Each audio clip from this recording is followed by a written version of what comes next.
Bonsoir à toutes et à tous et bienvenue dans cette nouvelle édition de votre journal de 22 heures. L'actualité de ce 22 heures, voici les titres.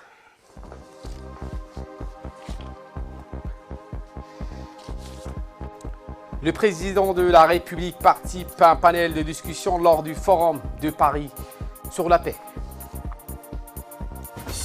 Et dans l'actualité internationale, en Turquie, les autorités interceptent un camion transportant des migrants.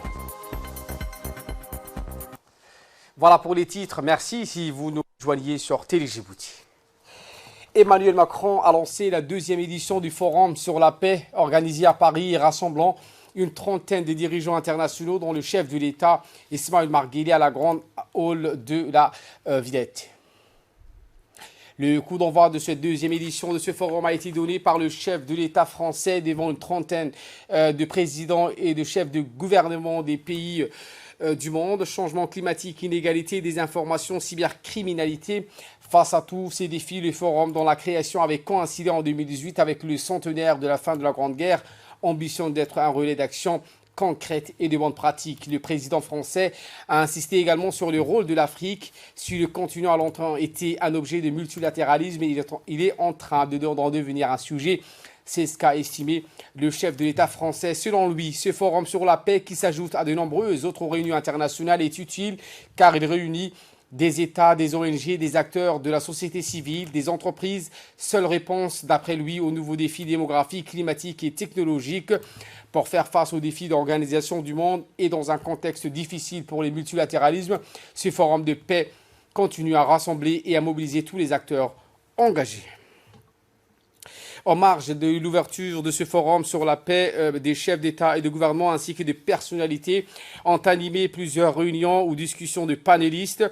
Ces derniers étaient interrogés par les représentants des fondations, des intellectuels, les représentants des Nations Unies.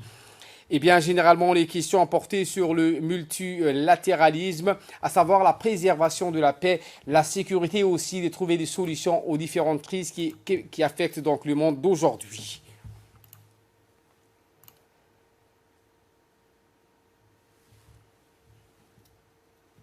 Eh bien, en répondant aux interrogations des panélistes, le président Guelleh a accordé beaucoup d'importance à la question concernant le multilatéralisme et il a insisté sur le fait que la société civile soit associée à la prise des décisions qui doivent être prises d'une manière multilatérale et non pas dans le seul cadre des autorités gouvernementales. Écoutons le président Guelleh. Les États ne suffisent plus maintenant.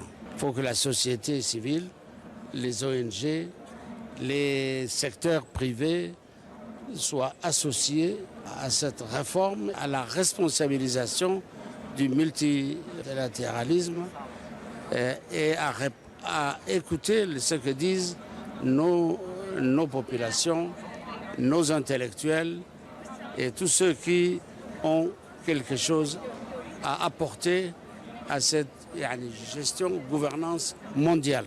Lorsqu'on voit le terrorisme international qui balaye, n'est-ce pas, et qui déstabilise et désorganise des sociétés entières et des pays entiers, l'approche ne doit pas être l'approche conventionnelle. Il faut trouver d'autres idées pour pouvoir faire face pour la paix mondiale et la gouvernance entre les États-nations, comme le réchauffement climatique, les pandémies, les crises migratoires qui posent problème dans les pays riches, n'est-ce pas, l'Europe ou les États-Unis. Tout ça, il faut donc imaginer un multilatéralisme, pas seulement basé sur les États et le gouvernement, mais un multilatéralisme inclusif avec des acteurs non étatiques comme les organismes internationaux, les ONG, les secteurs privés et aussi d'autres acteurs qui peuvent avoir une représentativité dans la gestion de proximité. Le multilatéralisme et les petits États. Sur les 193 États que compte l'ONU, 105 sont des petits États. À partir de le cadre multilatéral de l'ONU doit se soucier, n'est-ce pas, de cette représentativité et donner une tribune aux petits États car les priorités et les urgences des petits États peuvent ne pas correspondre avec ceux des autres pays. Par exemple, les pays insulaires sont très préoccupés par le réchauffement climatique. C'est une urgence et une question de survie immédiate pour eux, n'est-ce pas? Comme pour nous, petit État de la Corne d'Afrique, victime des sécheresses de plus en plus endémiques. Les spécialistes font un lien avec le réchauffement climatique. Je pense donc que le cadre de la réforme et d'une nouvelle architecture de l'ONU, les petits États doivent prétendre à une meilleure représentativité. Djibouti, petit État qui est candidat au Conseil de sécurité en tant que membre non permanent en 2021-22, s'engagera s'il est élu à porter et à défendre au sein de l'institution les préoccupations des petits États. Et voilà qui nous ramène de parler de cet atelier portant sur la gouvernance locale et la gouvernance publique qui s'est ouvert ce matin au Palais du Peuple, ce sous l'égide du ministre de l'économie et des finances chargé de l'industrie, Ilyas Moussa Dawali, et le secrétaire d'État à la décentralisation, Hamadou Mohamed Arami. C'est un atelier, le premier du genre sur cette thématique, trouvait donc sa source dans une étude de faisabilité d'appui financier par l'Agence française de développement. Au cœur de cette réflexion, la gouvernance locale ou comment organiser le partage du processus de construction de la décision politique sur l'échelle nationale et renforcer les capacités des institutions ou mécanismes concernés à mettre en œuvre les réformes institutionnelles.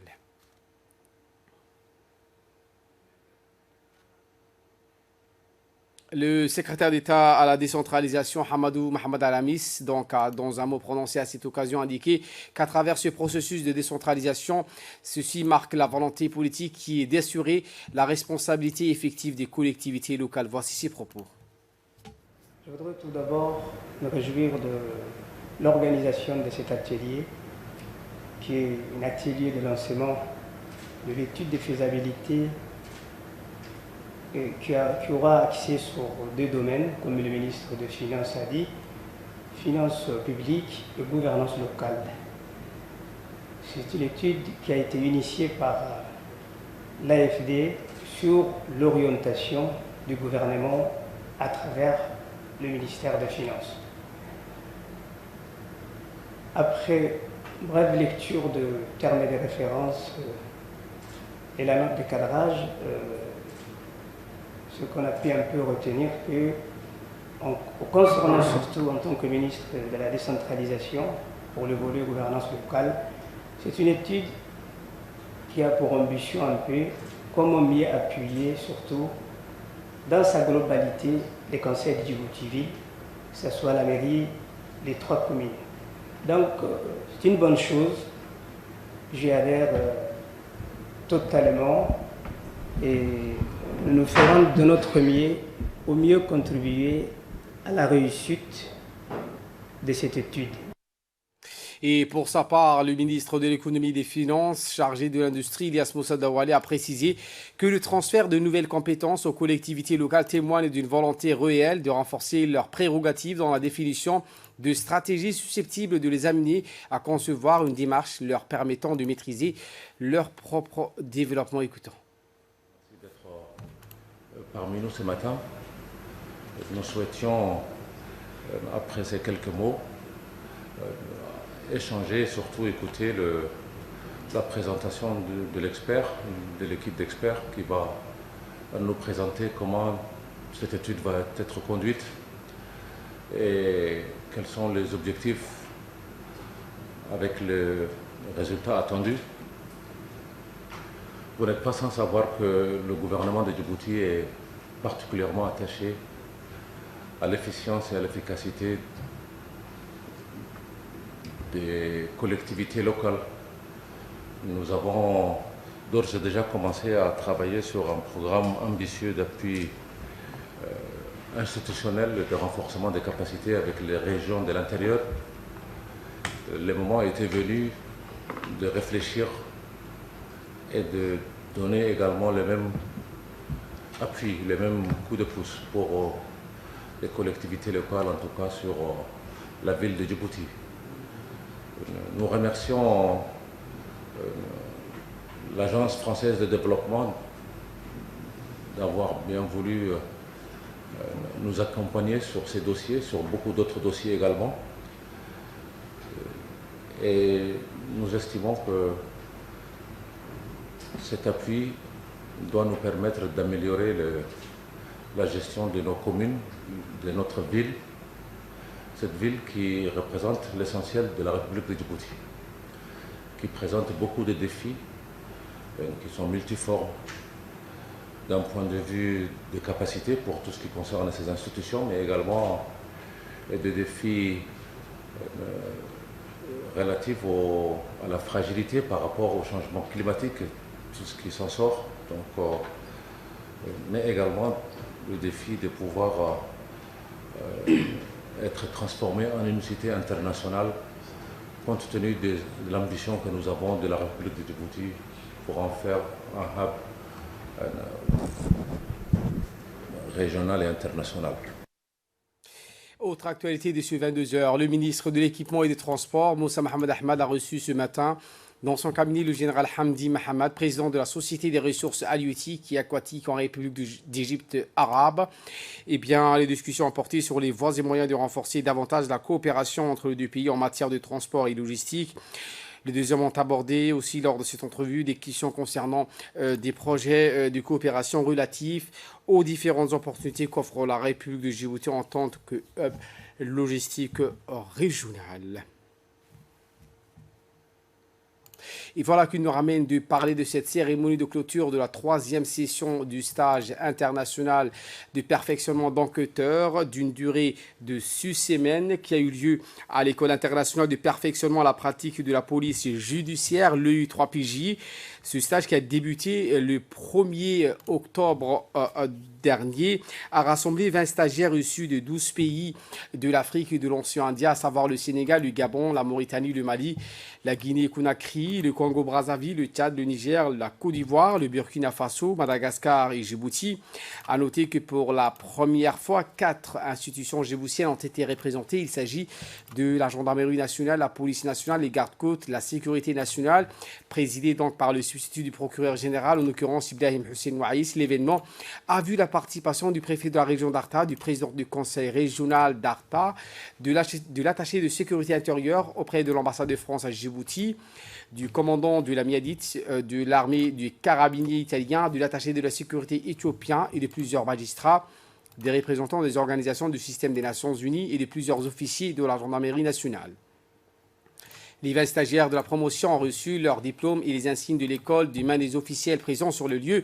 Au cours de cette cérémonie riche en couleurs, le président de cette 3e promotion d'enquêteurs a pris la parole pour résumer le programme de formation que les stagiaires ont suivi durant les 6 semaines écoulées. Avant de remercier les différentes autorités présentes à la cérémonie, le commandant de l'école internationale de perfectionnement à la pratique de la police judiciaire a quant à lui féliciter donc les stagiaires pour leur assiduité. Théorie à la pratique, en passant par des évaluations, nous avons indubitablement reçu un enseignement de qualité à la hauteur de nos attentes, dispensé par un personnel qualifié et dévoué. C'est donc une date historique pour nous, car rien ne nous a échappé quant à la gestion d'une enquête judiciaire.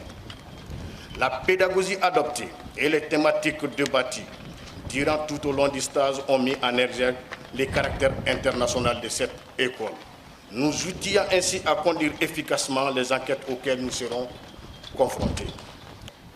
La particularité de cette école est que les différents modules qui sont dispensés sont à chaque fois appuyés par des exercices pratiques qui se déroulent sur différentes scènes d'infraction, en ayant l'opportunité d'exercer sur des équipements de dernière génération dont le seul but est de s'approprier d'une manière palpable les réalités du terrain de la puissance judiciaire.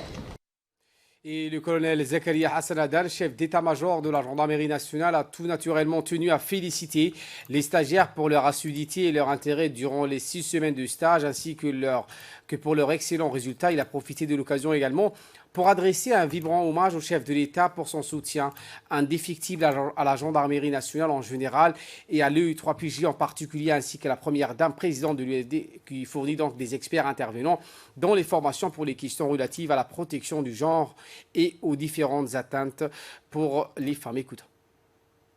Mes remerciements à tous les invités qui ont bien voulu répondre favorablement à nos invitations. Merci à vous. Une cérémonie de clôture de formation est toujours un moment fort dans la vie d'une école. Elle témoigne pour nous la fin d'un dispositif de formation, le départ d'un public, mais elle annonce pour chacun des stagiaires le début d'une nouvelle aventure professionnelle. Ce stage de 6 semaines est à la fois destiné à rafraîchir les connaissances des professionnels des forces de sécurité de notre continent, mais surtout à harmoniser nos formules d'enquête pour fournir au final un travail commun. Le tout selon des méthodes fiables et modernes. En choisissant de réunir des professionnels issus de tous ces pays amis, nous avons opté pour une approche de complémentarité et de synergie entre toutes les forces de sécurité engagées dans la lutte contre la criminalité organisée. Si les capacités de notre école, que ce soit en matière d'infrastructure ou de curricula de formation, se développent, c'est d'abord grâce au soutien constant de son Excellence Monsieur le Président de la République. Je voudrais en profiter ici pour le remercier. Mes remerciements vont également à l'endroit de son Excellence le Ministre de la Défense pour son soutien constant à notre institution et à cette école internationale. À chaque fois que nous célébrons un événement au sein de cette belle et grande école, je ne puis oublier de saluer l'excellent partenariat avec la France. Cette belle structure est la preuve concrète de l'élan de notre coopération. Je remercie également tous les magistrats qui participent activement aux différents stages, ainsi que les représentants des agences onusiennes de l'UNFD, qui nous soutiennent en permanence et qui partagent leur expérience et leur expertise avec les stagiaires. Enfin, je salue l'engagement de l'ensemble des cadres de l'école, des instructeurs et du personnel de soutien, sans lequel ce stage n'aurait pas connu tous ses succès. Merci pour votre aimable attention. De son côté, le procureur général a prononcé une allocution dans laquelle il s'est longuement adressé aux stagiaires pour les exhorter à sortir de la routine et à cultiver le goût du partage des savoirs acquis. Il a également félicité les récipiendaires et à conclusion du discours en remerciant le gouvernement, le haut commandement de la gendarmerie et les instructeurs de l'EU3PJ. Le sérieux et la rigueur de cette école internationale se fait connaître dans l'Hexagone. L'objectif de cette école internationale est de répondre aux besoins d'améliorer les capacités d'investigation judiciaire des enquêteurs dans la pratique de la police judiciaire et la police technique et scientifique. Le stage de perfectionnement sur l'acquisition de méthodologies d'enquête et de protocoles de prise d'audition durant les investigations judiciaires. Au cours de ce stage, 12 pays sont représentés, à savoir le Sénégal, le Gabon, la Mauritanie, le Mali, la Guinée-Conakry, le Congo-Brazzaville, le Tchad, la Côte d'Ivoire, le Burkina Faso, Madagascar et la République Djibouti qui abrite cette école. J'ai vu que les enseignements acquis durant cette enquête sont de haut niveau, tant aux enquêteurs qui ont proliféré leurs connaissances aux représentants de 12 pays ici présents et la qualité du matériel mis à la disposition de ces enquêteurs pour que les magistrats puissent avoir la véracité des faits et avoir un dossier bien ficelé qui sera présenté devant un juge qui sera content du travail qui sera fait en amont par ces enquêteurs. À l'issue de la cérémonie, les stagiaires ont reçu des cadeaux et des récompenses de la part du chef d'état-major de la gendarmerie, le colonel Zakaria Hassan Adan. Les officiels présents pour leur rigueur et assiduité tout au long de ces formations et stages dont ils ont bénéficié. Et inversement, les stagiaires ont de leur côté remis de remerciements et des reconnaissances à leurs instructeurs et formateurs.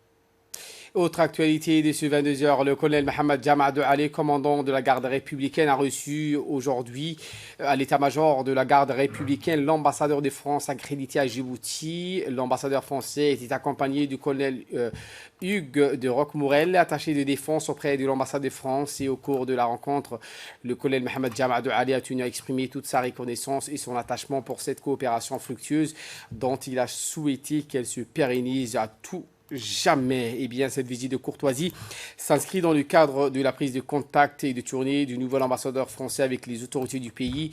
Suite à sa récente prise de fonction, il a ensuite souligné que Djibouti et la France ont toujours entretenu des relations de coopération étroites dans tous les domaines. Ceci s'illustre par l'échange de visites officielles récentes entre les deux chefs d'État, respectivement en France et à Djibouti, a-t-il dit. Il est très important que cette rencontre s'inscrit dans le cadre de l'excellente coopération des relations bilatérales entre Djibouti et la France, qui vise notamment à renforcer l'amitié, la fraternité. Cette relation de coopération et d'échange s'est élargie aussi dans tous les domaines. Et bien, au terme de cette rencontre de haut niveau, le colonel Mohamed Jama' Douali, commandant de la garde républicaine, et l'ambassadeur de France ont procédé à la traditionnelle photo de famille. Dans le cadre de l'élaboration de la stratégie quinquennale 2020-2024, l'Union nationale des femmes djiboutiennes, appuyée par l'USAID et le FHI 360, l'UNFD, a reçu la visite de l'ambassadeur des États-Unis, Larry André, et le représentant de l'USAID à Djibouti, ainsi que ses proches collaborateurs dans son siège, donc ce 12 novembre. Cet atelier s'inscrit dans le cadre global des relations de coopération entre les États-Unis d'Amérique et la République de Djibouti pour le renforcement des capacités des associations djiboutiennes en phase avec la bonne gouvernance, la consolidation du capital humain de la vision Djibouti 2035.